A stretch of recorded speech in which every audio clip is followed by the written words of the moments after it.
Baik, terima kasih Bro Darwarto. Ini KKN lagi nih. Mas Hendy duluan.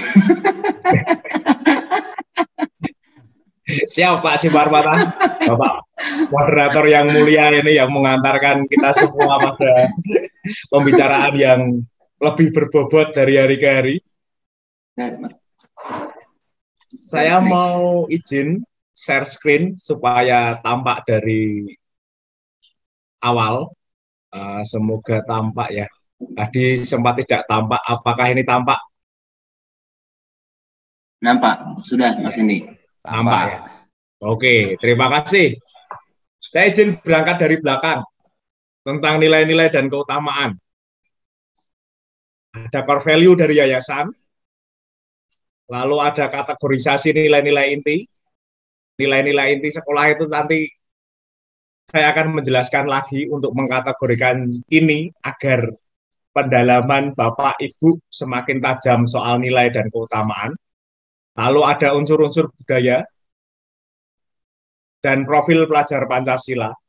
Inilah ketiga hal inilah yang kita ajarkan dan kita budayakan menjadi budaya sekolah. Dan di dalamnya ada ekosistem sekolah. Dalam asesmen lingkungan belajar, kita sebutkan dengan iklim sekolah. Diturunkan dalam kurikulum. Kalau kita bicara kurikulum, mohon diperluas. Ada ekstrakurikuler, intrakurikuler. Kalau intrakurikuler nanti kita bicara soal kompetensi dasar, disipliner, dan interdisipliner. Kalau interdisipliner nanti lebih tepatnya kita akan bicara sama Pak Heri soal basis proyek itu. Lalu ada co-kurikuler, kunjungan museum dan lain-lain, retret, rekoleksi itu ya. Lalu non-kurikuler. Non-kurikuler misalnya ketika Bapak Ibu guru jalan-jalan atau ke Lapo itu yang diomongkan soal sekolah. Ini kita mau mensinergikan beberapa hal ini. Ya. Berlanjut ke belakang dulu ya, Suster, Bapak Ibu.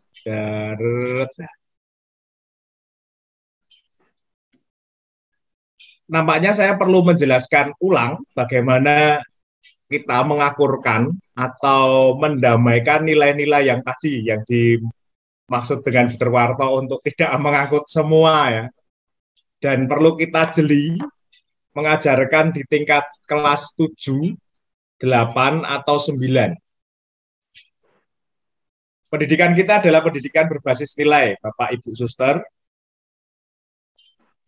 Bagaimana nilai-nilai ini kita hayati terlebih dahulu oleh pendidik dan tenaga kependidikan, lalu kita tularkan. Apa yang kita tularkan adalah keteladanan dari pendidik dan tenaga kependidikan.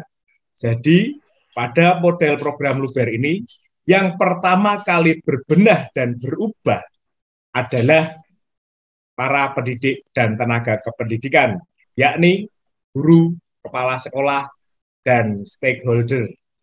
Baru kita berbicara soal perubahan pada paradigma untuk berpikir, paradigma untuk mengajar, ya. Lalu paradigma untuk belajar para siswa, dan nanti akan mengantar kita pada mutu pendidikan KAS di tingkat satuan pendidikan.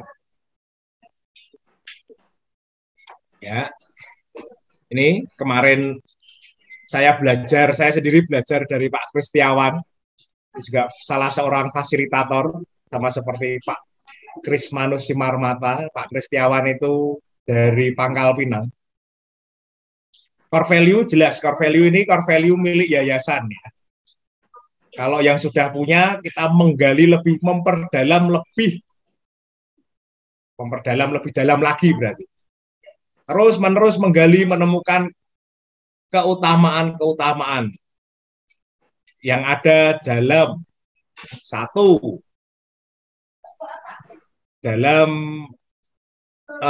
nama pelindung sekolah. Yayasan sendiri mendalami keutamaan-keutamaan di dalam ya peran serta yayasan, entah itu menemukan buku-buku, menciptakan buku-buku untuk ajar dan membangun budaya sekolah. Lalu di yayasan, lalu ada budaya sekolah, masyarakat sekitar menginginkan seperti apa, kajian pustaka, keuskupan menginginkan seperti apa, ada sejarah pula yang tadi dikemukakan. Wah, itu luar biasa, Pak, Bu. Saya terharu ketika Bapak Ibu tadi menjelaskan dinamika penggalian sejarah dan ada nilai-nilai perjuangan di sana. Itu sangat luar biasa dan itu bisa dimunculkan menjadi keutamaan-keutamaan karena kita mendirikan sekolah itu tidak mudah. Ada nilai-nilai perjuangan untuk mengharmonikan sana-sini. Dan tadi sudah ada unsur-unsur lokal yang diangkat ya. Untuk saya sangat bersyukur. Lalu budaya lokal, di mana saat ini kita sudah, tadi yang diceritakan oleh Bu Maida, sudah mulai rabun, sudah mulai samar tentang budaya-budaya lokal kita. Dan ini akan melahirkan keutamaan-keutamaan. Keutamaan-keutamaan ini adalah apa yang kita ajarkan, nantinya akan menjadi kompetensi dasar. Nanti Pak Heri yang akan lebih mendalami, mengajak kita mendalami soal hal ini. Dan muaranya adalah, dan kita sama-sama untuk belajar tentang, belajar menghilami, menghidupi profil pelajar Pancasila. Jadi semua ini antara nilai dan keutamaan ada dalam track yang sama. Oke, kita mulai lagi. Kita mulai lagi menggali apa itu nilai, apa itu keutamaan. Bapak, Ibu, Suster, ketika kita bicara nilai-nilai inti atau core values, itu kan pada dasarnya ada dua suku kata, yakni core cordis, ya, core cordis itu hati, dan values artinya valere, dari kata valere yang artinya menguatkan.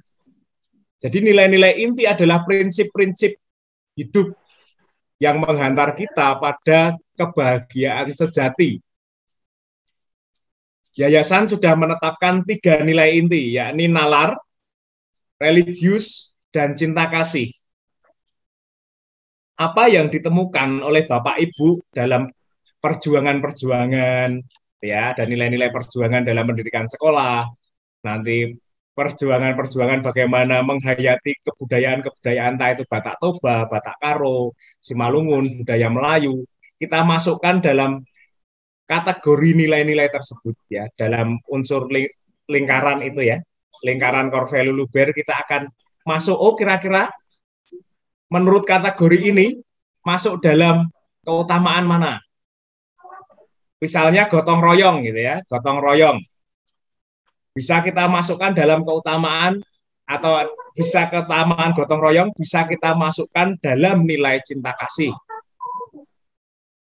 Atau nilai persaudaraan, kita masukkan, keutamaan persaudaraan, kita masukkan dalam apa? Itu kurang lebihnya. Untuk ini, mohon maaf sebelumnya, untuk ini jelaskah untuk nilai dan keutamaan ini? Untuk sebelum kita berlanjut. Jadi kekasan Don Bosco jangan sampai hilang. Ya, kekasan Don Bosco yang sudah kita mulai jangan sampai hilang. Mas Hendy, mungkin di gridnya, kalau bicara soal grid antara nilai dan keutamaan, itu mungkin lebih jelas. Saya jelaskan lagi. Untuk belum. Nilai dan keutamaan. Ya. Suara saya terdengar ya, dengan baik ya. Nilai, kita bicara soal nilai, kita itu tadi bicara soal hal-hal yang prinsip ya. Hal-hal yang prinsip yang akan menghantar kita pada sesuatu yang lebih, atau mengantarkan kita pada hal yang hal atau sang yang transenden. Itu. Lalu yang kedua soal keutamaan. Keutamaan, jadi gridnya itu nilai paling tinggi, lalu keutamaan Lalu praksis moral. Praksis moral itu seperti senyum, sapa, salam gitu ya.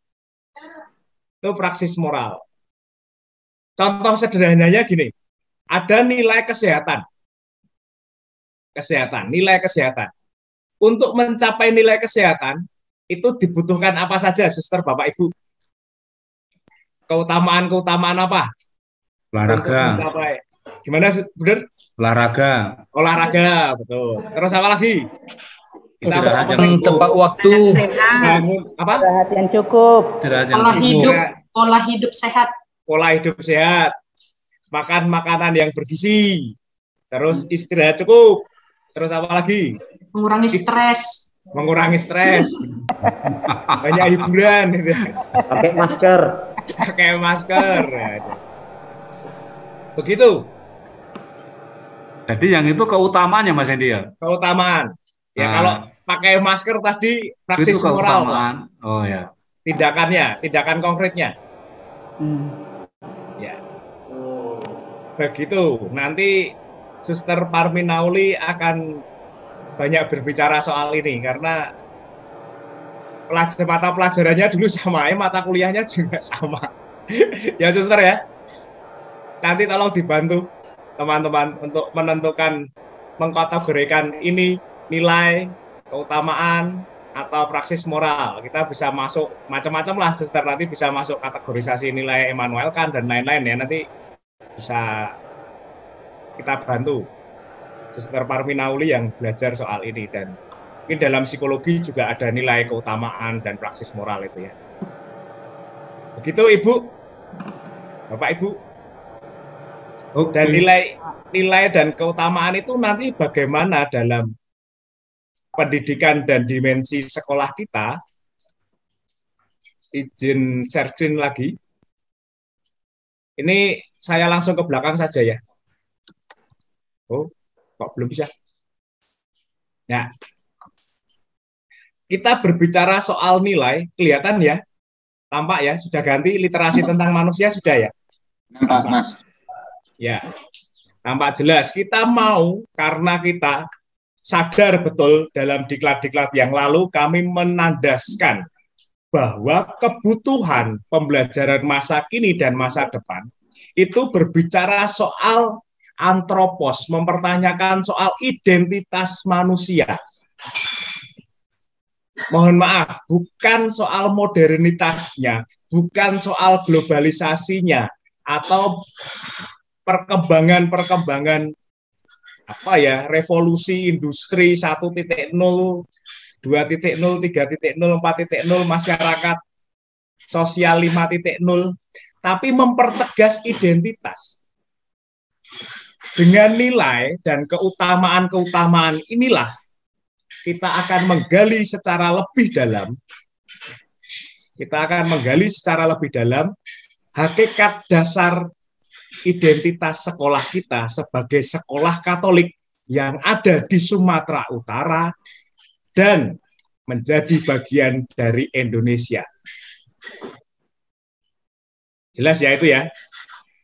Skopnya jelas, karena kelas itu mencerminkan kehadiran sekolah.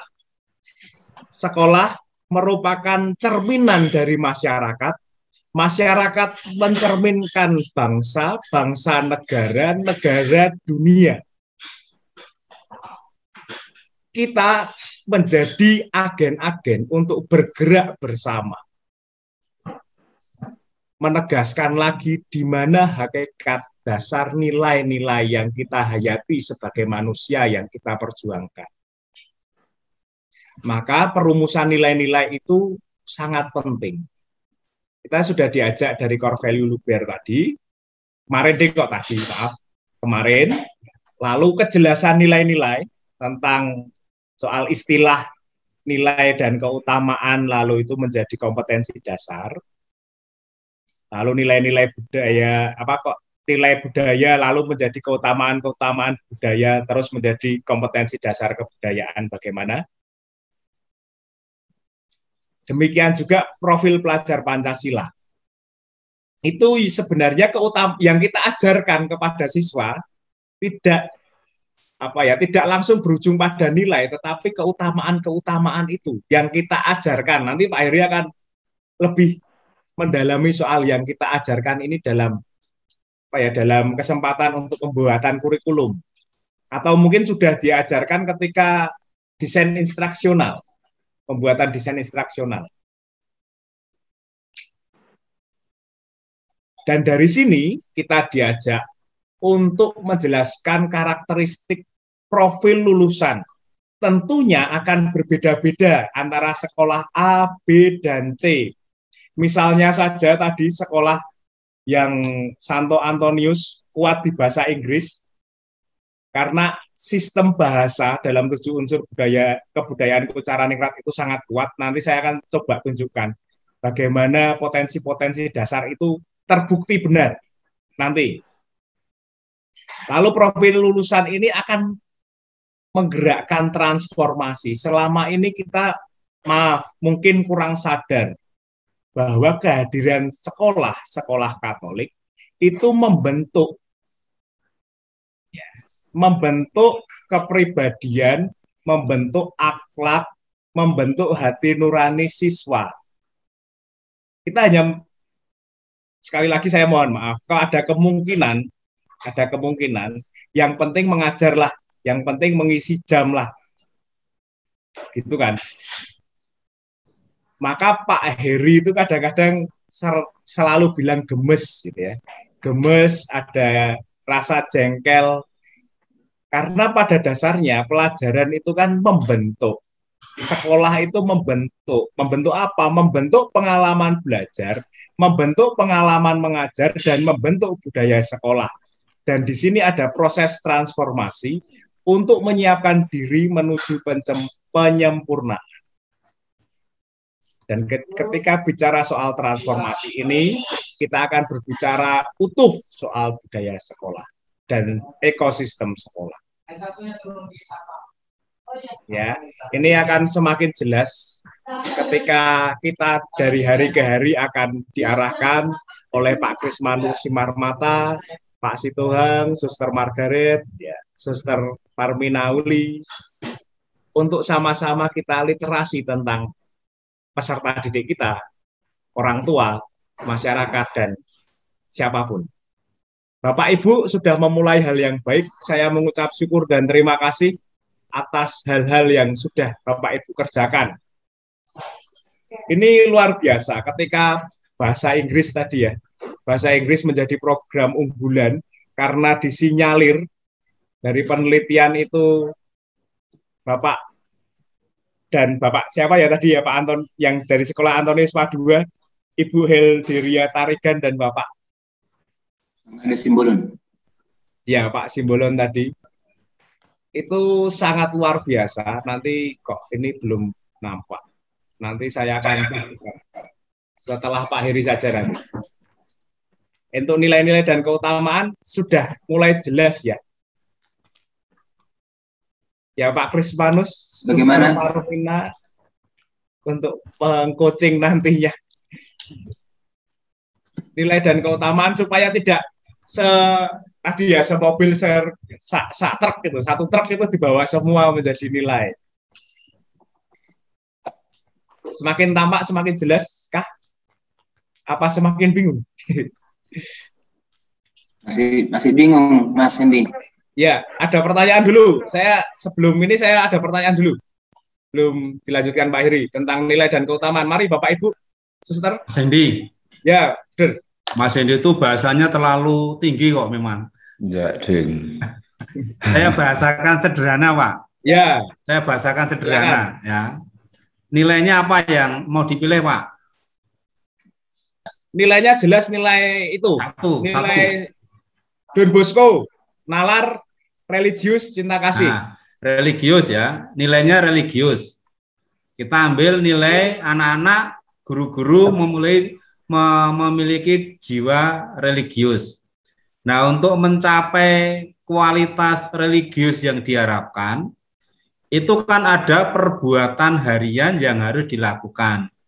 Itulah keutamaan. Misal, atau keutamaan apa yang untuk mencapai tadi? Kalau olahraga sehat tadi kan olahraga. Mas Ta berbuat kopiku. Kalau religius apa Pak? Untuk mencapai religius perbuatan keutamaan yang bisa apa? Membaca kitab suci. Baca kitab suci itu keutamaan.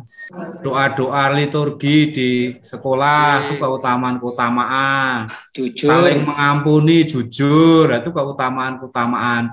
Jadi keutamaan itu perilaku, tingkah, usaha, daya juang yang dilakukan agar mencapai kualitas religius. Gitu aja bahasa sederhananya.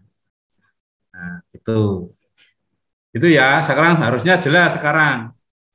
Jelas, Bapak Ibu? Rasanya lebih mudah dicerna. Mas Hendy gunakan bahasa filsafat sih. Porosnya tetap, nilai yang kita usung tetap 1, E3. Ya. 3 itu yang menjadi poros. Karena yayasan ini harus tampak. Karakteristik yayasan harus tampak. Jangan sampai Don Bosco ini beda-beda. Ya maaf ya, serohnya, jiwanya itu meninggal dunia karena penemuan-penemuan baru. Tapi keutamaannya bisa berbeda antar sekolah. Nah, itu yang keutamaannya berbeda-beda berdasarkan tingkat satuan pendidikan masing-masing. Lokal jeniusnya juga beda. Tapi nilainya karena satu yayasan sama. Ya. Begitu. So, makin bingung atau sudah mulai tampak jelas?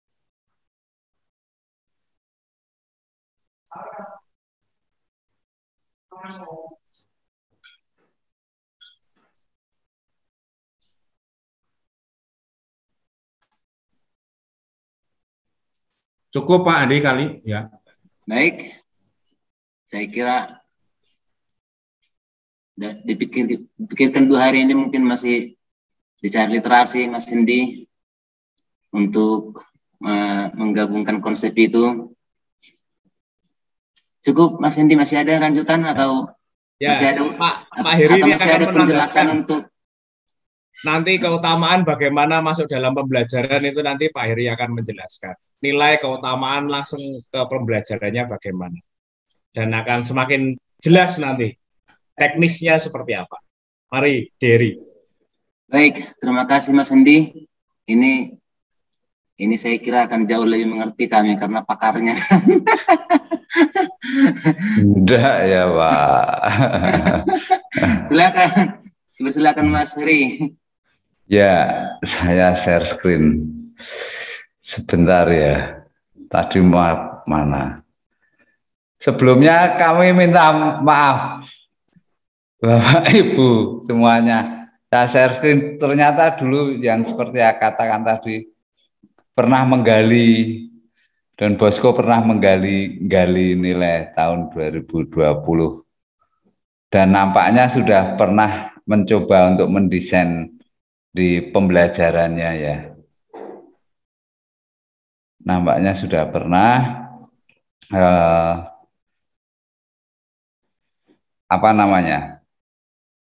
mungkin ada hal baru yang bisa ditambahkan dari perjumpaan kita di sini. Kemudian saya akan masuk di sini deh.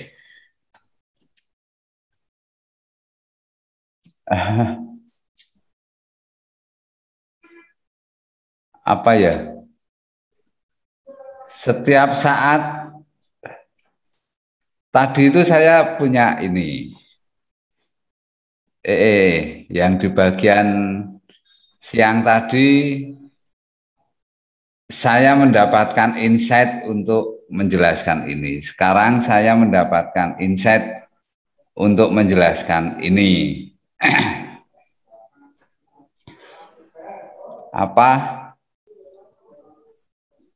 Saya berharap juga pada saat kita berbicara, teman-teman kepala sekolah juga mempunyai insight apa yang kami sampaikan, itu bisa menginspirasi dan bisa dituliskan, dibuat gitu. Ini tadi gini, Aduh, sebentar. Kelihatannya emang pen tablet saya harus diganti ya. Nah,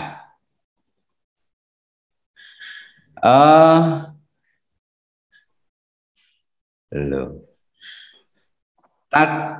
Dari 3 sekolah tadi itu banyak berbicara tentang di program kegiatan. Kami sudah melakukan ini, melakukan doa Angelus, melakukan retret, melakukan ini dan sebagainya. Baik, itu sungguh sangat luar biasa Bapak Ibu semuanya. Nah, saya akan mencoba untuk membawa teman-teman semuanya berpikir deduktif dari apa yang sudah Bapak Ibu semua lakukan. Tadi di sini ya. Terminologi program dan kegiatan kita sepakati saja. Program itu lebih tinggi dibandingkan kegiatan. Apa yang Bapak Ibu sampaikan semuanya itu adalah kegiatan. Di POP misalkan programnya adalah peningkatan kompetensi pendidik dan tenaga kependidikan. Kegiatannya ada kegiatan persiapan, ada kegiatan pelaksanaan, ada kegiatan evaluasi. Subkegiatannya adalah diklat kepala sekolah, diklat instruktur, training of trainer, FGD 1 tahap 1 dan seterusnya. Begitu. Jadi ujungnya itu di program ini.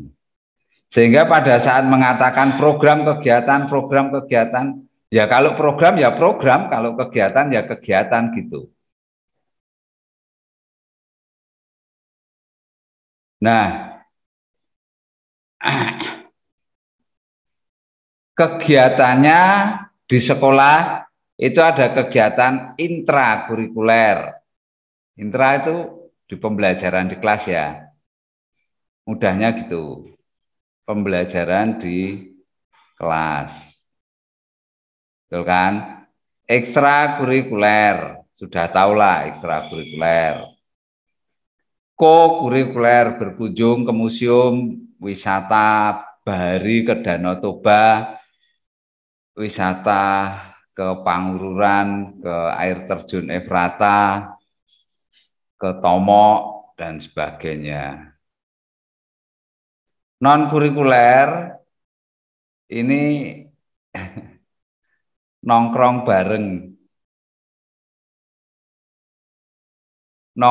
bareng bicarain sekolah. Oh enak loh nongkrong, bicarain sekolah dan sebagainya. Nah, ini adalah salah satu strategi untuk mencapai tujuan pendidikan nasional dan tujuan pendidikan di sekolah Bapak Ibu semuanya, ya kan?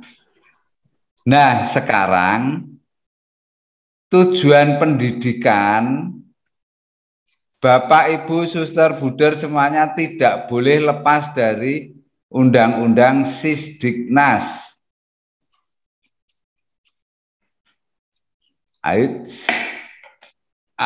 Undang-Undang Sisdiknas. Ya. Bentar.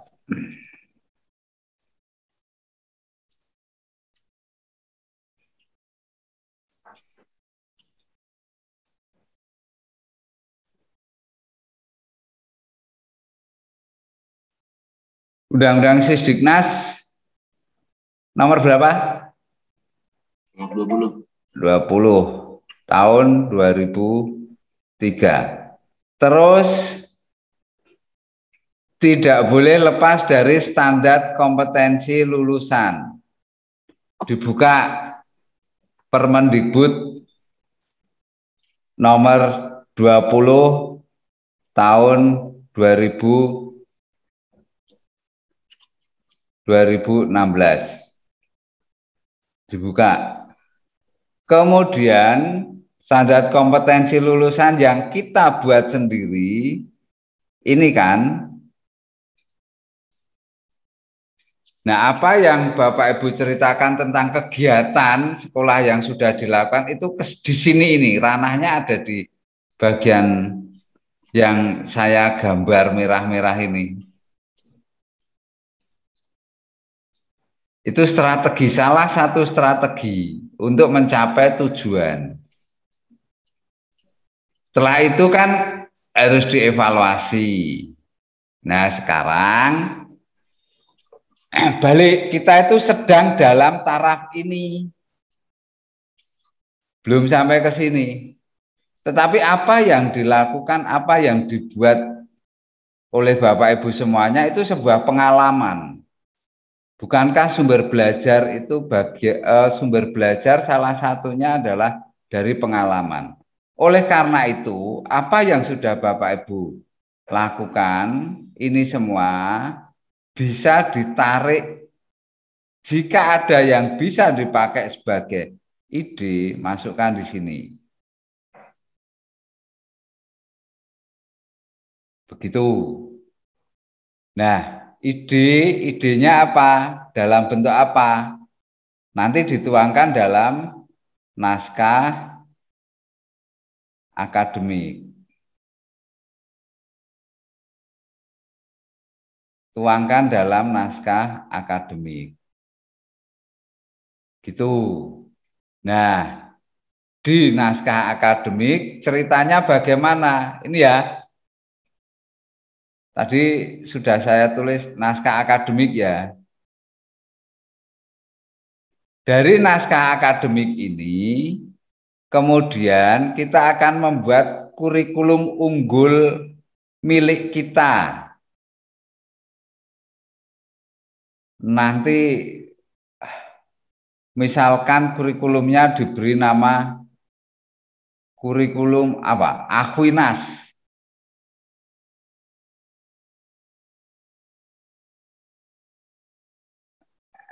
SMP Santo Thomas 1 kurikulumnya diberi nama kurikulum Aquinas.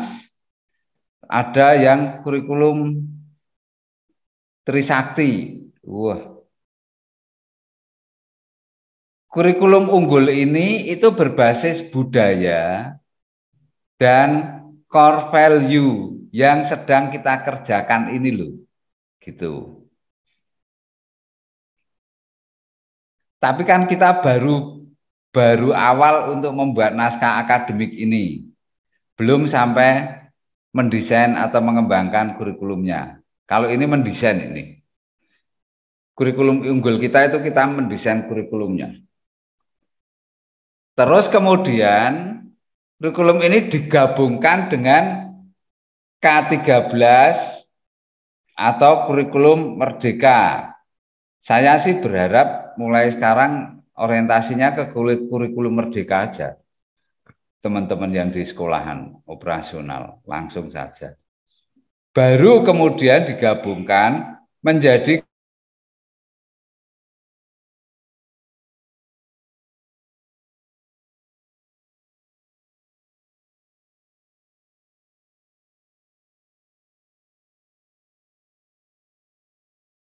kurikulum.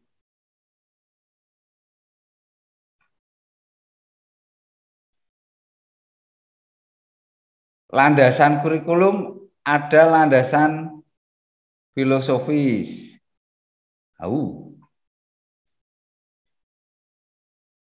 Kita tambahkan landasan spiritual, sosiologis, psikologis, iptek. Nah, landasan inilah yang nanti diturunkan, digali, terus menjadi misi sekolah. Gitu. Terus apa yang akan diajarkan itu apa saja? Yang akan diajarkan apa? Nilai, core value, terus budaya. Gitu kan? Yang akan diajarkan core value budaya. Core value-nya apa? Nalar misalkan, nalar dan sebagainya. Jadi nilai inti itu dijadikan mata pelajaran dalam tanda petik. Bagaimana strategi untuk mengajarkannya? Bagaimana strategi untuk membenamkan kepada anak, kepada siswa? Ya di situ ada program, ada kegiatan. Begitu ya. Kira-kira begitu. Cara kerangka pikirnya begitu. Tadi ada banyak sekali yang sudah dikerjakan. Satu hal literasi. Tadi Bu Turmaida, saya tertarik mengajarkan literasi. Tadi ada yang awalnya 15 menit terus kemudian menjadi 30 menit. Terus kemudian Bu Turmaida itu tadi bilang anak-anak malas membaca dan sebagainya dan sebagainya.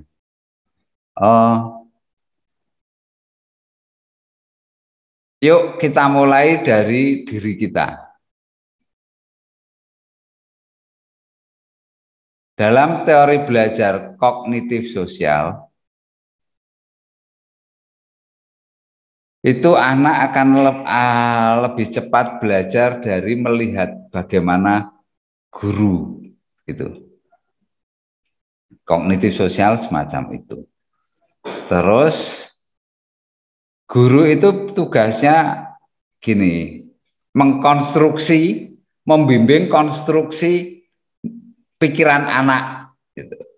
Bahwa nanti yang mengkonstruksi itu dirinya anak itu sendiri ya di pikirannya, tetapi guru membimbing. Karena apa? Di masa-masa remaja itu anak-anak lebih memakai feeling, kemudian kebenaran menurut dia, bukan kebenaran yang sebenarnya.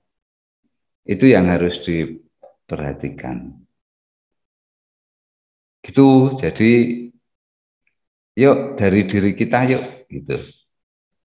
Nah, kira-kira begini kerangka pikirnya. Maka di naskah akademik ini yang harus dilakukan apa? Ya, riset. Gitu. Risetnya dari mana? Ya dari data primer atau dari data sekunder. Begitu. Semakin tajam kita menganalisis, maka naskah akademik kita akan semakin baik dan dokumen kurikulum yang akan dihasilkan ini nanti juga akan menjadi luar biasa. Dokumen kurikulumnya ini. Kemudian ini semua dipakai sebagai landasan untuk melakukan atau berstrategi untuk membentuk karakter anak. Pelajar Pancasila, gitu kan. Profil pelajar Pancasila. Nah, nilai-nilai yang kita miliki semua ini kan sudah profil pelajar Pancasila masuk di dalam core value masing-masing yayasan kan. Apa? Nalar. Terus ada agama. Don Bosco kan ini dah. Kebaikan hati.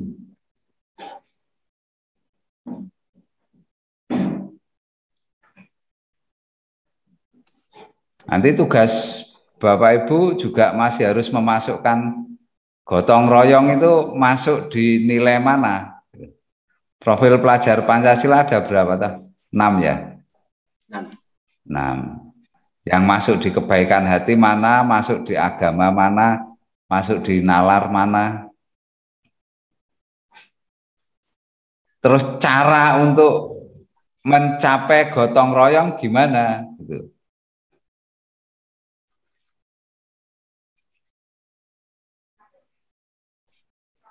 Gitu ya. Kita dulu sudah pernah saya jelaskan yang bagaimana dari nilai, core value, terus keutamaan, dari keutamaan menjadi kompetensi dasarnya. Kompetensi dasar inilah yang nanti akan dipakai oleh para guru mata pelajaran untuk mengajar nilai-nilai, mengajar dengan perilaku guru, dengan tugas-tugas anak-anak, dengan proyek. Nanti di FGD 2 kita akan lebih dalam masuk ke sana. Tapi yang sekarang dimensi ide, ini naskah akademiknya dibuat terlebih dahulu. Demikian Pak Simar Mata, terima kasih banyak penjelasan dari saya, semoga menjadi lebih jelas. Tetapi kelihatannya Yayasan Don Bosco menjadi lebih pusing. Karena tahun 2020 sudah sampai ke desain pembelajaran ternyata. Sekarang harus atret lagi untuk menggali budaya dan itu di-mix semuanya. Nah, begini. Apakah kami mengada-ada? Tidak. Sebentar.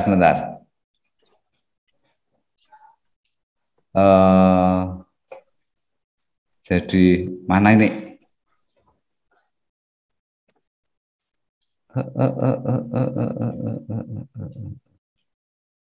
Loh.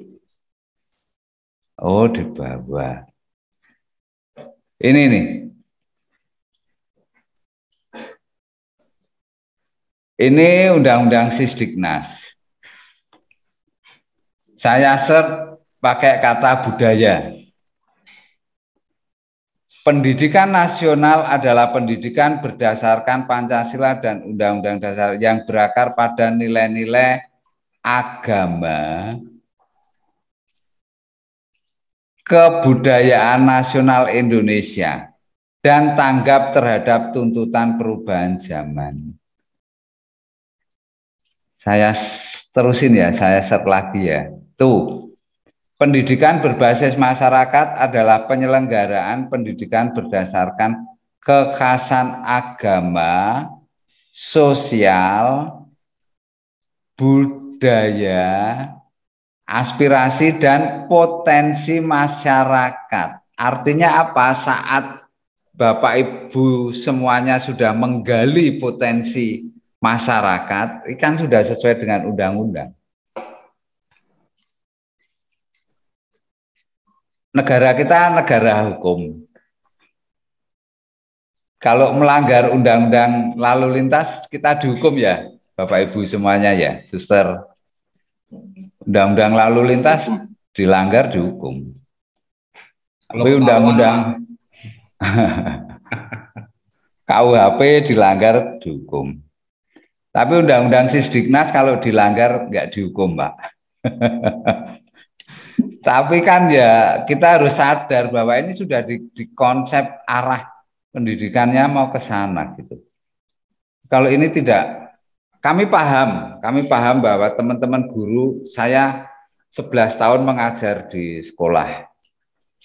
Kami paham bahwa kesibukan di sekolah ini kadang tidak bisa menarik diri untuk melihat sekolah kita dari atas gitu, pendidikan kita dari atas.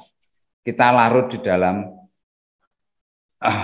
kegiatan sekolah, kesibukan macam itu. Pendidikan diselenggarakan sebagai suatu proses pembudayaan dan pemberdayaan. Pembudayaan, masih ingat? Pembelajaran berbasis proyek yang kita buat, ya kan? Di situ nanti kan ujungnya ke budaya sekolah kan. budaya sekolah. Itu yang akan dibangun. Pendidikan diselenggarakan dengan mengembangkan budaya membaca, menulis, dan berhitung.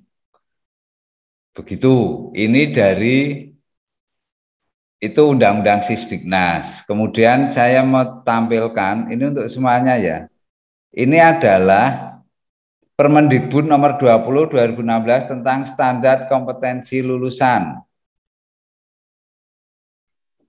Kompetensi lulusan yang diharapkan oleh negara di tingkat SMP dalam dimensi sikap apa? Ini beriman, bertakwa, berkarakter, jujur. Berkarakter itu berkarakter yang seperti apa? Di tempat kita sudah menentukan nilai-nilainya, jujur dan peduli. Tadi ada yang dari jujur tadi muncul beberapa sekolah. Tadi Pak, soal jujur tadi dibahas panjang lebar dari, saya ingatkan, dari mana tadi? Budi Mulia 1, nilainya kejujuran, disiplin, kerjasama, menghargai. Saya itu ada, tak tunjukin ya. Luar biasa Pak itu Pak. Kalau mau digarap, ayo digarap tentang kejujuran. Saya itu punya banyak materi.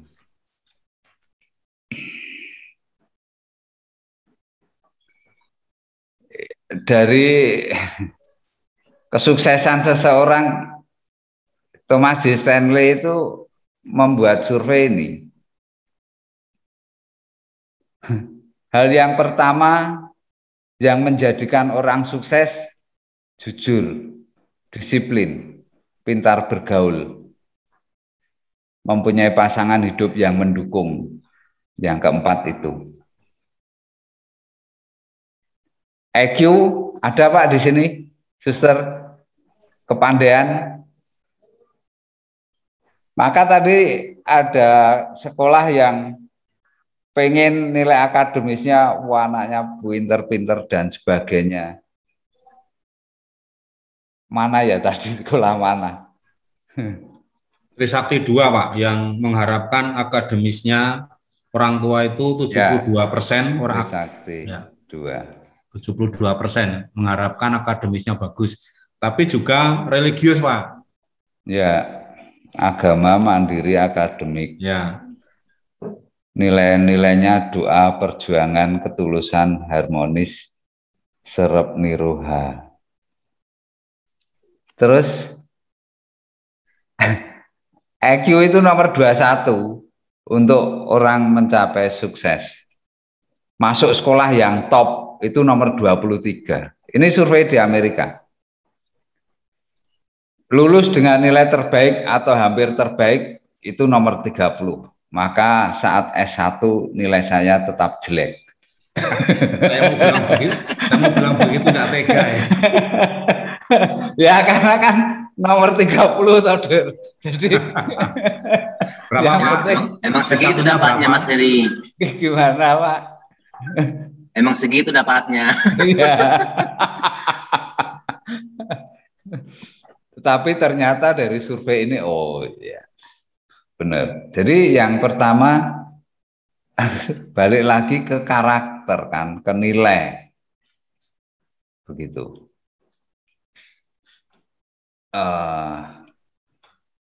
Ini banyak sih. Tapi yang ingin saya tampilkan itu aja. Nah, apa namanya? Bapak Ibu semua sudah menjalani proses di sekolahan ini, sudah oke. Sebetulnya di situ sungguh luar biasa jika pengalaman belajar, learning experience yang Bapak Ibu rasakan di sekolah itu dinyatakan dalam sebuah naskah akademik. Jadi naskah akademiknya bisa semakin kaya.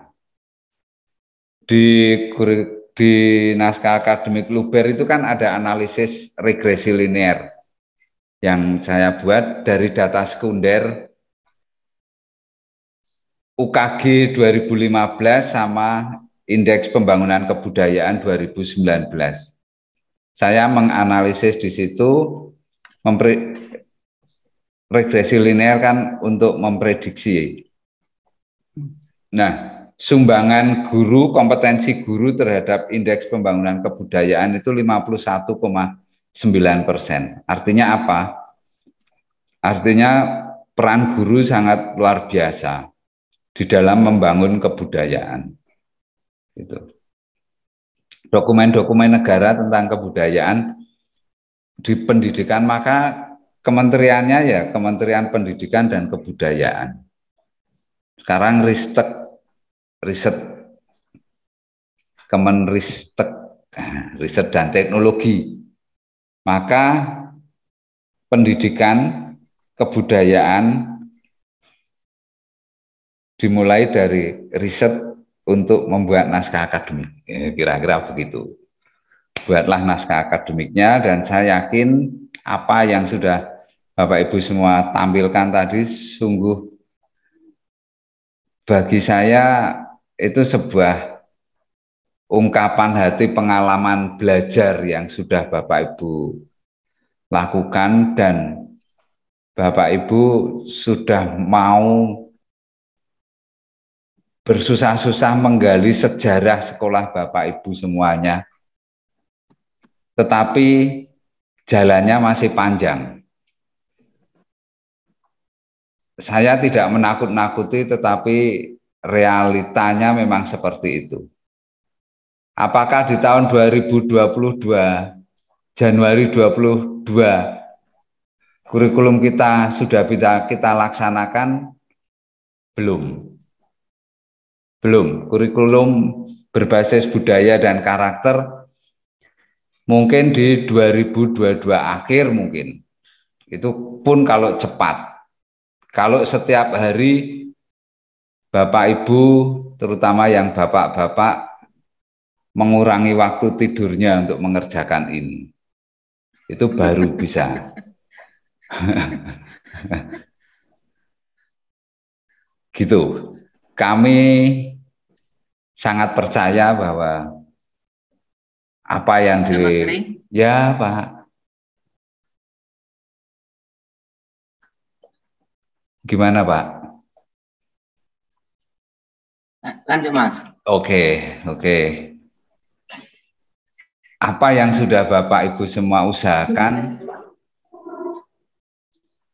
untuk saya pribadi ada perjuangan yang sudah Bapak Ibu lakukan. Itu ada perjuangan yang menginginkan sekolahannya menjadi baik.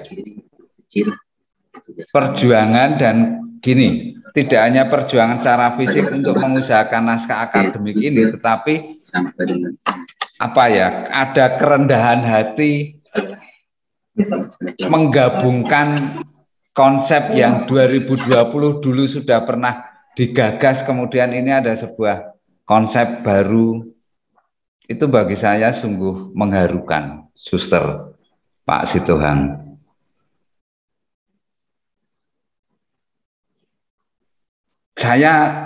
Kami berharap semoga yang dari kami ini tidak dimakan mentah-mentah, tetapi ini menjadi sebuah ide, gagasan, sumbangan ide, gagasan yang bisa diolah juga oleh teman-teman dari Yayasan Don Bosco.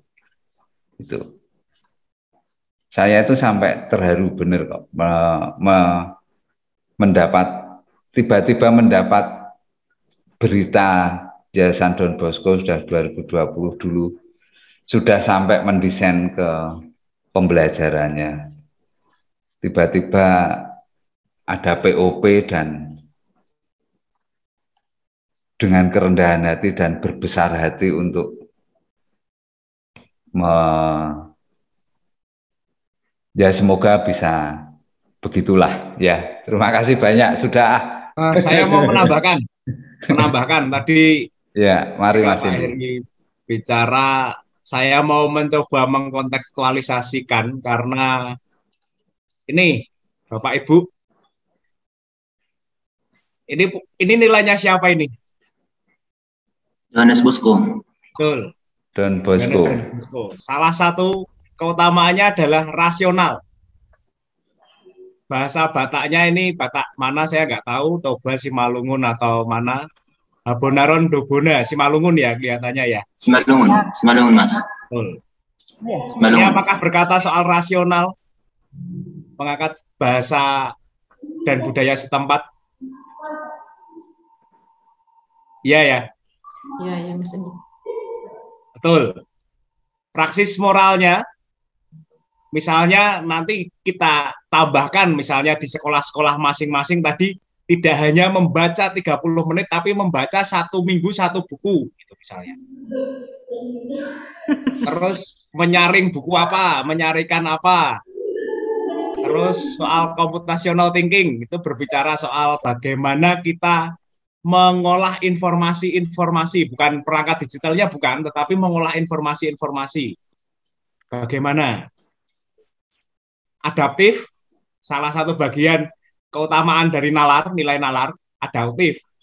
Terus masing-masing sekolah punya apa yang disesuaikan dengan konteks setempat, ya, seperti itu. Lalu nalar, nilai nalar, kerjasama, gotong royong. Kalau kita bahasa gotong royong itu kan bahasa Jawa banget. Kita punya Marsiadapari, ya toh, atau Mangarumpa. Betul nggak ini saya lafalnya? Betul Mas. Betul ya. Lalu sama, capaian-capaiannya apa? Masing-masing sekolah akan berbeda-beda. Begitu teknisnya, Bapak, Ibu, Suster. Jadi ketika kita meneliti tadi itu sangat luar biasa, kita akan sampai kaya. Ini tidak hanya 5, bahkan sampai bisa 20. Kan 20 ini akan dibagi dari 3 tahun menjadi 3 tahun misalnya. Begitu teknisnya. Jadi kalau saya merasa terbeban moral ketika pembelajaran saya tidak membumi, tadi saya bumikan makanya. Begitu dengan bahasa tutur dan apa ya rasa perasaan masyarakat setempat, kita bicara gotong royong, bicara apa? Bicara rasional, kita bicara abonaran dobona. Lalu indikator-indikatornya seperti apa? Kita kaya seperti ini. Begitu? Kurang lebihnya semakin jelas ya? Jelas Mas Andi. Oke, ya. Terima kasih. Akhirnya keilmuan saya membumi. Tidak melangit lagi ya bumi ya. Dengan bahasa-bahasa tutur kata lokal itu ternyata lebih masuk ke hati ya. Iya. Ya, gitu. Kurang lebih seperti itu Pak Situhang, Suster Margaret, Suster Parminauli yang Iya Pak. Iya Pak. Seperti ini. Kita tidak kehilangan Don Bosco. Kekayaan sekolah kita rangkum dalam keutamaan-keutamaan dan praksis moralnya nanti kita sesuaikan berdasarkan KTSP sekolah setempat. Ini sangat kaya, luar biasa. Begitu saja. Baik, terima kasih Mas Hendy. Sudah mulai diturunkan tingkat bahasa filsafatnya. Mas Hendy kira sama semua dengan yang diajar. Akhirnya kami kebingungan. Untung ada Bro Derarto sama Mas Heri. Baik, kita lanjutkan. Kita dengarkan kembali dari SMP Santo Petrus. Waktu kita Bapak Ibu 1 jam 18 menit. Masih ada 4 sekolah.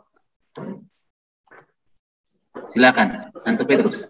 Oke, terima kasih Pak. Terima kasih kepada narasumber kami dengan Bapak LM Sitohang dari Yayasan dan juga Suster yang mendampingi kami.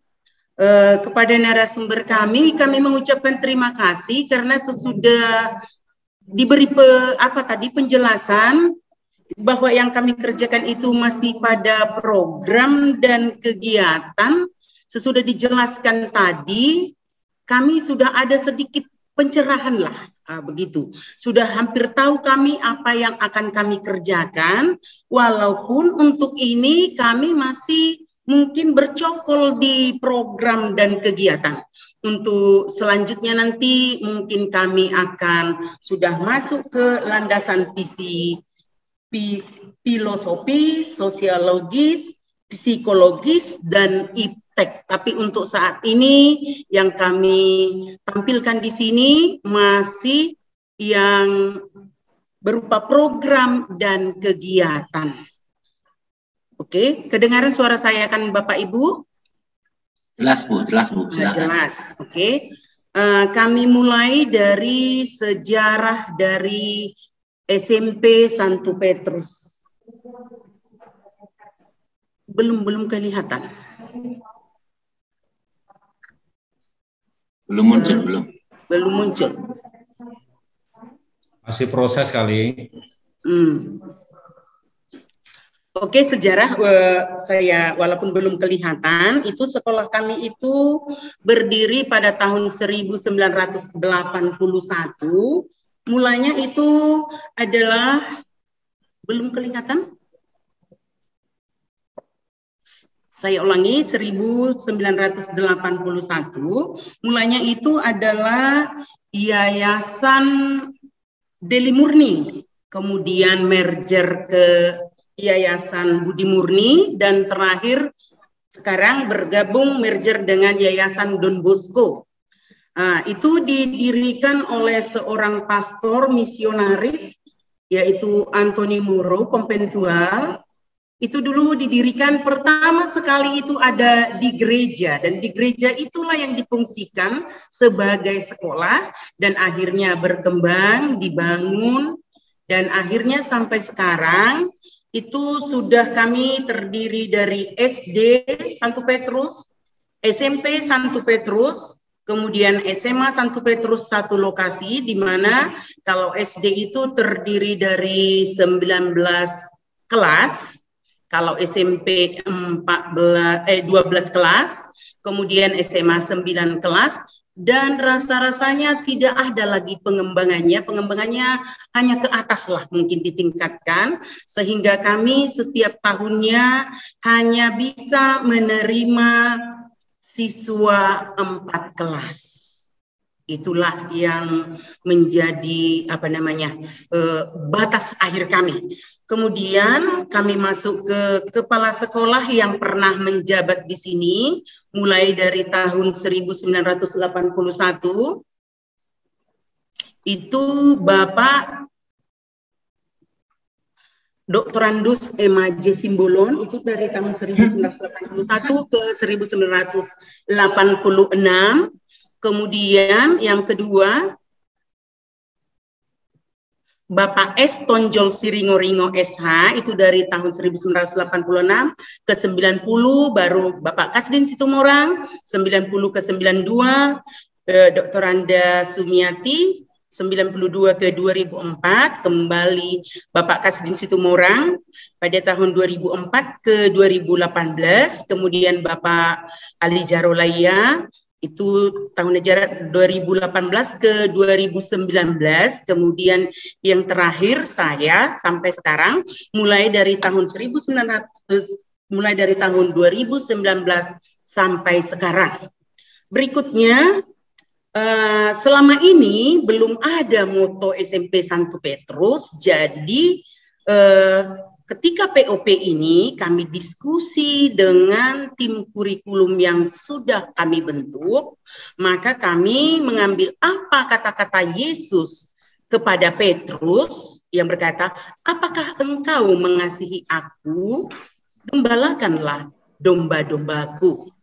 Nah, jadi pertanyaan ini sekarang, apakah engkau mengasihi aku? Gembalakanlah domba-dombaku, berarti kepada kamilah penerus Petrus ini, kepada kami, Bapak dan Ibu guru yang berada di Santo Petrus. Ini nanti akan kami kembangkan menjadi sebuah logo.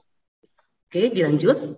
Kemudian nilai-nilai Santo Petrus yang kami ambil sebagai pelindung sekolah kami, yaitu berjiwa pemimpin, batu karang yang teguh dan kokoh, giat bekerja atau gigih, karena dia penjala ikan. Bertolaklah ke tempat yang lebih dalam. Petrus melakukan itu.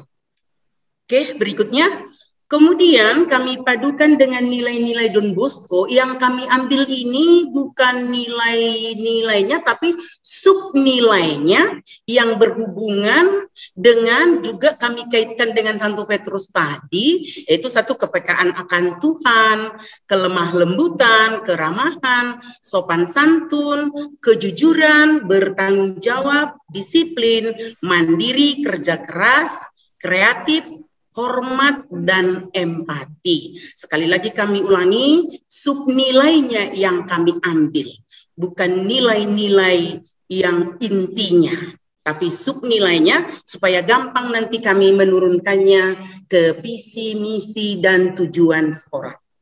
Oke, selanjutnya. Dari nilai Santo Petrus tadi dan Don Bosco tadi, maka kami turunkan ke visi misi sekolah, yaitu visinya berkarakter, berprestasi, dinamis, nasional, berlandaskan iman dan cinta kasih.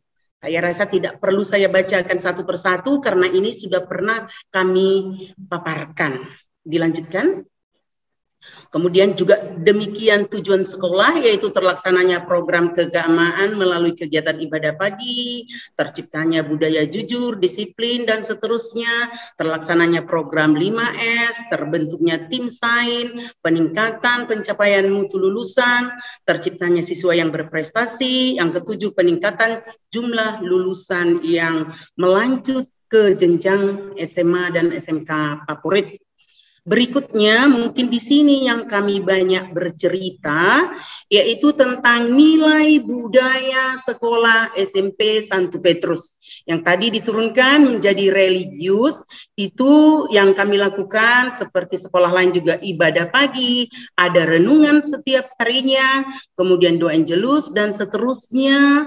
Kemudian ini yang belum tercapai karena langsung masa pandemi, menjadi salah satu lingkungan di gereja yang ada di lokasi Santo Petrus. Itu belum terlaksana, itu ada keterangannya sudah terlaksana, belum, sudah direncanakan, tetapi terlanjur pandemi, maka belum dilaksanakan. Kemudian sopan santun seperti falsafah orang Batak, itu patun hangoluan, tois hamagoan. Jadi artinya perlunya sopan santun dalam hidup. Nah, sementara kesombongan akan membawa kehancuran. Jadi kami menanamkan sopan santun ini melalui tadi kegiatan 5S. Begitu sekolah itu dimulai, kami piket menyambut anak-anak. Di sana akan kami lakukan 5S tersebut. Tetapi untuk saat pandemi ini tidak 100% bisa dilakukan. Berikutnya itu dari falsafah Batak juga, dalihan natulu. Ya. Maksudnya kalau di Batak itu sobamar hula-hula, elek mardongan tubuh, salah. Sebentar Bapak Ibu. Sobamar hula-hula, manat mardongan tubuh, elek marboru. Jadi kalau di sekolah itu, kita juga harus bisa tanamkan itu. Nah, misalnya yang kelas 7, kelas 8 harus hormat kepada abang kakak kelasnya. Jadi kalau yang sesama kelas 8, sesama kelas 9, kelas 7 harus manat, saling menghormati, artinya saling bertoleransi. Kemudian yang kelas 9, kelas 8 harus menyayangi adiknya. Mereka harus memberi teladan kepada adik kelasnya. Itu kira-kira yang bisa kami ambil. Kemudian nomor 3, itu tadi dari Santo Petrus itu kami turunkan gigih. Seperti falsafah orang Batak juga, anak kon hido hamoraon diau. Kalau orang Batak itu apapun tidak dimilikinya, tidak masalah. Yang penting anaknya maju. Yang penting anaknya bersekolah. Dan juga itulah yang kami alami di Santo Petrus ini. Sebenarnya dari segi ekonomi, dia itu orang tua kita itu tidak mampu sebenarnya. Tetapi mereka mengantar kemari. Sehingga Kadang ya tunggakan uang sekolah itu sampai berjuta-juta, tetapi kegigihan mereka itu kita hargai dan kegigihan itu juga kita tanamkan kepada anak-anak. Kita motivasi mereka supaya bagaimana orang tuamu mengantarkan kamu kemari bukan karena uangnya ada, tetapi karena orang tuamu menganggap kamu itu adalah kekayaanmu. Jadi kamu itu juga harus gigih dalam belajar. Silakan baca kisah-kisah orang sukses. Orang sukses itu bukan dari orang-orang yang berada kebanyakan, tetapi dari orang-orang yang susah. Hargai orang tuamu yang punya falsafah, anak kokhido, hamoraon diau. Kemudian tentang jujur atau kejujuran, kami mengambil falsafah dari Batak Simalungun, yaitu habonaran dobona, yang artinya kebenaran atau kejujuran, walaupun itu sebenarnya sinonim, tetapi kebenaran, kejujuran itu adalah sub nilai kecil dari kebenaran, adalah pangkal segalanya. Dan kita tanamkan kepada anak-anak bahwa kejujuran itu adalah mata uang yang berlaku di mana saja. Jadi rencana kita mau membuat kantin kejujuran di sekolah. Nah, ini belum terlaksana karena suasana pandemi juga. Mungkin sudah PTM seperti ini akan bisa kami lakukan, bukan dengan makanan, bukan karena kantin tidak ada. Di sekolah kita ada koperasi, mungkin nanti di lantai 1, di lantai 2 bisa dibuat di sana buku, pulpen, atau alat-alat tulis lainnya. Kita biarkan di sana apakah mereka bisa jujur. Kemudian tentang disiplin, kalau ini kita tekankan, tidak boleh terlambat. Nah, bagaimana supaya anak-anak tidak terlambat?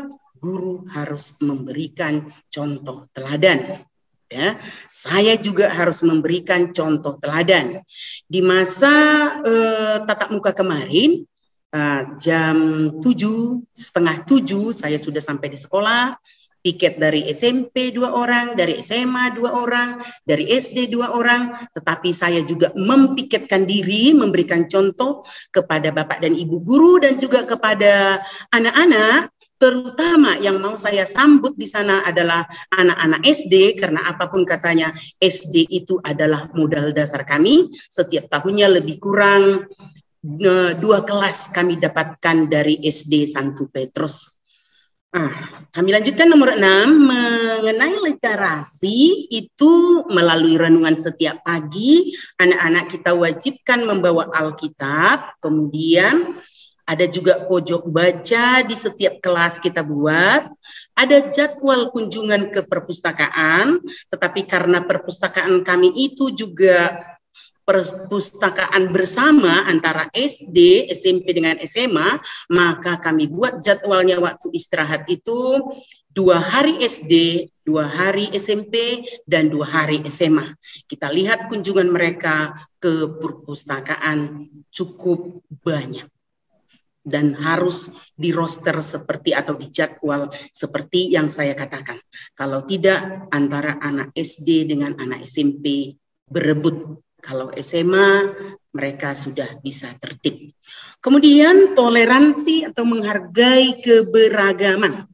Di sini untuk menghargai keberagaman itu wujud nyatanya pada misalnya hari-hari besar tanggal 28 Oktober itu kami Bapak dan Ibu guru, kemudian paduan suara juga dibuat menggunakan pakaian adat masing-masing.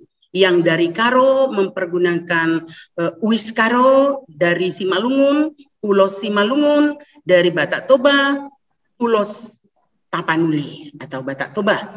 Kemudian kami juga berusaha berlomba berbalas pantun. Karena kita tahu pantun ini adalah milik Indonesia asli. Jadi sudah kami coba mereka berlomba berbalas pantun bahasa daerah, tapi masih kurang berhasil. Masih pantun dari bahasa Indonesia.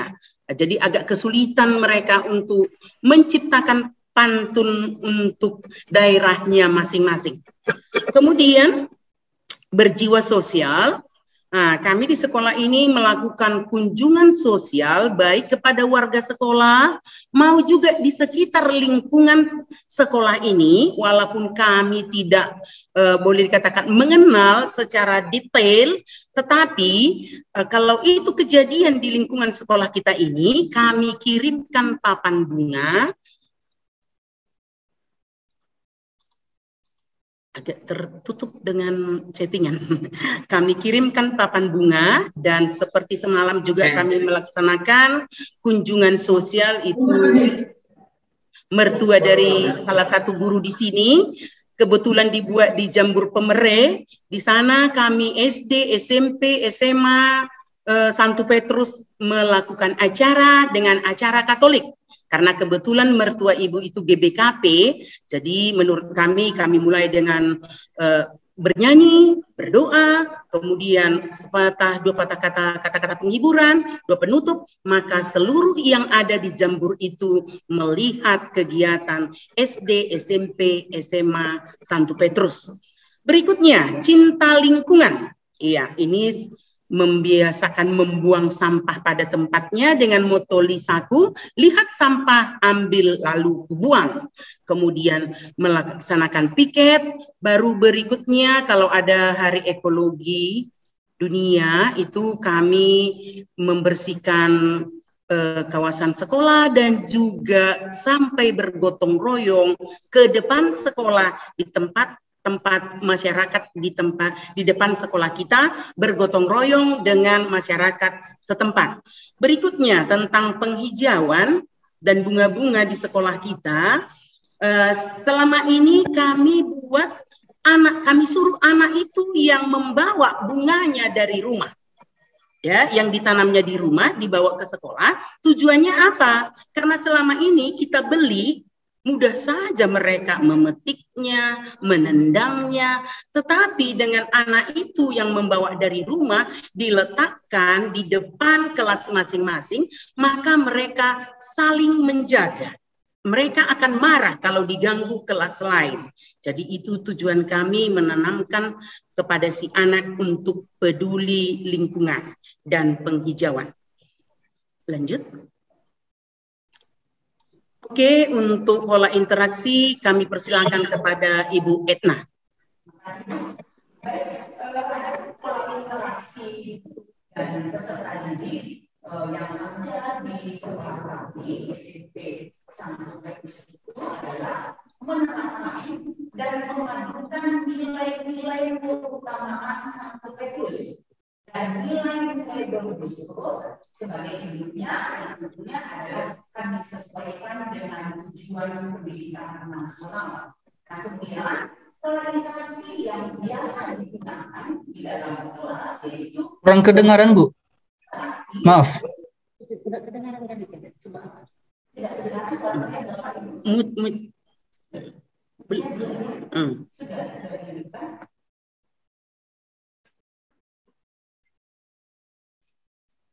Belum kedengaran. Coba pakai ini. Baik, ini sudah kedengaran, Pak? Sudah. Lanjut. Oke. Silakan Ibu Baik. Risma. Saya akan mengulangi pola interaksi guru dan peserta didik yang ada di SMP Santo Petrus itu menerapkan dan memadukan nilai-nilai keutamaan Santo Petrus dan nilai-nilai Don Bosco sebagai induknya yang tentunya sesuai dengan tujuan pendidikan nasional. Sedangkan pola interaksi yang biasa kami gunakan di dalam kelas yaitu pola interaksi yang berpusat pada siswa dengan menggunakan model Paikem Gembrot Berjas. Artinya pembelajaran aktif, inovatif, kreatif, efisien, menyenangkan, gembira, dan berbobot, serta berbasis jejaring sosial. Awalnya pada saat belum pandemi kami hanya memakai Paikem Gembrot, tetapi ketika masa pandemi kami padukan menjadi Paikem Gembrot Berjas karena anak-anak belajar dibantu dengan jejaring sosial melalui classroom. Oke, next. Struktur dan muatan kurikulum. Yang pertama yaitu intrakurikuler, kami bagi menjadi 2 kelompok. Kelompok A yaitu mata pelajaran agama, kewarganegaraan, bahasa Indonesia, matematika, IPA, IPS, dan bahasa Inggris. Sedangkan kelompok B, seni budaya, pendidikan jasmani, olahraga, dan kesehatan, serta prakarya. Dan muloknya adalah informatika. Kemudian yang kedua, kokurikuler. Kokurikuler ini kami laksanakan untuk memberikan penguatan terhadap pembelajaran intrakurikuler. Yang kami laksanakan yaitu kunjungan ke museum dan ke kebun binatang. Biasanya ini kalau ke museum, kami membawa anak-anak ke museum itu untuk memberikan penguatan khususnya mata pelajaran IPS, sedangkan ke kebun binatang itu apabila kami ingin memberikan penguatan kepada anak-anak pada mata pelajaran IPA. Nah, kemudian kegiatan ekstrakurikuler. Yang pertama yaitu pendidikan pramuka, kemudian yang kedua ada sains yang terdiri dari matematika dan IPA, serta ada English Club. Kemudian yang ketiga di bidang seni, ya, ada seni tari yang kami latihkan kepada anak-anak di sini, yaitu tari tradisional dan tari modern atau modern dance. Kemudian paduan suara, kemudian teater, dan ada juga seni musik. Kita ada band kita, walaupun masih sederhana, tapi ini cukup digemari oleh anak-anak kita. Dan kemudian yang keempat di bidang olahraga, yaitu bela diri. Kami menamakan bela diri kami di sini Merpati Putih, dan anak-anak kami pernah sampai ke tingkat nasional pada saat itu. Kemudian ada futsal, kemudian badminton, dan bola basket. Untuk kegiatan ekstrakurikuler ini kami lumayan mendapatkan prestasi setiap kali ada perlombaan. Kemudian yang berikutnya kami akan menjelaskan tentang pembagian tugas belajar mengajar di unit kami. Yang pertama yaitu tentang keadaan siswa. Siswa kelas 7 itu ada 128 orang, siswa kelas 8 ada 128 orang, dan siswa kelas 9 128 orang. Jadi total seluruhnya adalah 384 siswa, kita bagi menjadi 12 kelas, di mana setiap kelasnya ini terdiri dari 32 siswa. Nah, kemudian tentang suku yang ada di sekolah kita ini, peserta didik kita itu terdiri dari suku Batak Toba, kemudian Karo, Simalungun, Pakpak, Nias, dan ada juga India. Dan dari segi agama di sekolah kita ini sangat beragam juga, ada agama Katolik dan Protestan. Kemudian bagian B kami akan menjelaskan keadaan jumlah tenaga pendidik. Jumlah guru seluruhnya beserta kepala sekolah itu ada 18 orang. Guru agama 1 orang, guru PKN 1 orang, guru bahasa Indonesia 2 orang, guru matematika 2 orang, guru IPA 2 orang, guru IPS 2 orang, guru bahasa Inggris ada 2 orang, guru seni budaya 1 orang, guru PJOK 1 orang, guru prakarya 1 orang, guru informatika 1 orang, dan guru bimbingan konseling 1 orang. Guru tetap yayasan ada 13 orang, guru DPK ada 1 orang, guru yang belum tetap ada 4 orang, tenaga administrasi ada 3 orang, tenaga pustakawan 1 orang, tenaga kebersihan 1 orang, dan satpam 1 orang. Berikut kami akan menjelaskan bagaimana animo ataupun minat masyarakat terhadap SMP Santo Petrus. Kami ambil data 3 tahun terakhir. Untuk tahun 2019 sampai dengan 2020, target kami itu adalah 4 kelas dengan jumlah siswa 128 siswa. Dan ini memenuhi bahkan berlebih. Pendaftarnya mencapai 138 orang. Kemudian pada tahun 2020-2021, target siswa kami masih tetap 4 kelas sejumlah 128 siswa, sedangkan pendaftar mencapai 143. Tahun 2021 sampai tahun 2022, target siswa kami masih tetap 128 siswa, dan pendaftar 144. Jadi setiap tahun kami mengalami peningkatan. Jadi kami menganggap bahwa animo masyarakat terhadap SMP Santo Petrus sampai saat ini masih baik. Demikian Pak, kami melaporkan keadaan di sekolah kami, dan harapan kami dengan program-program yang sudah kami bacakan tadi oleh Ibu Kepala Sekolah, maka visi misi dari SMP Santo Petrus nanti akan dapat terlaksana dengan baik dan mudah-mudahan tercapailah profil pelajar Pancasila. Demikian Ibu, terima kasih.